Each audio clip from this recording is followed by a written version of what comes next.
સુરક્ષાના કતારગામ વિસ્તારમાં આવેલા ટીપી 49, 50 અને 51 વિવાદિત રિઝર્વેશન પ્લોટ પર કબજો લેવા ગયેલી સુરત મહાનગરપાલિકાની ટીમને ભારે વિરોધનો સામનો કરવો પડ્યો હતો। સ્થાનિક રહેવાસીઓએ આ કાર્યવાહી સામે ઉગ્ર વિરોધ નોંધાવતા પાલિકા ટીમને ખાલી હાથે પરત ફરવું પડ્યું હતું। પાલિકા દ્વારા કુલ 7 રિઝર્વેશન પ્લોટો પર કબજો લેવામાં આવ્યો છે અને આગામી સમયમાં વધુ પ્લોટો પર કાર્યવાહી જારી રાખવાનો સૂત્રોચ્ચાર કરાયા છે। જોકે કેટલાય પ્લોટો એવા છે જ્યાં સ્થાનિક લોકો છેલ્લા અનેક વર્ષોથી વસવાટ કરી રહ્યા છે। અચાનક આવી રહેલી કામગીરીથી નારાજ લોકોનું કહેવું છે કે અગાઉ તેમના ઝોનમાં કોઈ રિઝર્વેશન ન હતું અને હવે નવી ટીપી યોજના મુજબ રિઝર્વેશન મુકાતા તેઓ બેકાર થવાની ભીતિ અનુભવી રહ્યા છે।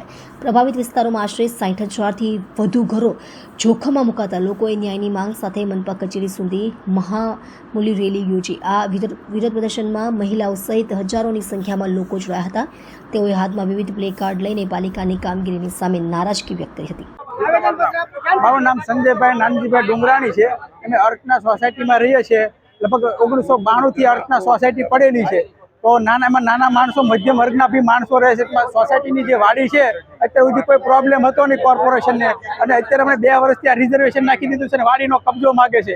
આજુબાજુમાં બધું જે કોઈ વાડીઓ બધાની છે જ તે, અને કોઈને કોઈ તકલીફ નથી। તો અમારે કબજો વારંવાર 2-3 વાર કબજો લેવા માટે આવે છે। તો અમારા માટે કબજોની શું જરૂર છે કોર્પોરેશનને? અમારે 155 મકાન છે અમારી સોસાયટીમાં। આ બધા મધ્યમ વર્ગના તેમજ બધા માણસો રહે છે। તો એક નાના મોટે પ્રસંગ માટે થાય એવી વાડી છે, તો વાડીની કોર્પોરેશનને વાડીનો કબજો જોઈતો છે। અમારી માંગ છે, અમારે જે સ્થળ ઉપર જે કબજો છે વાડીનો એમના રહેવો જોઈએ છે એમના।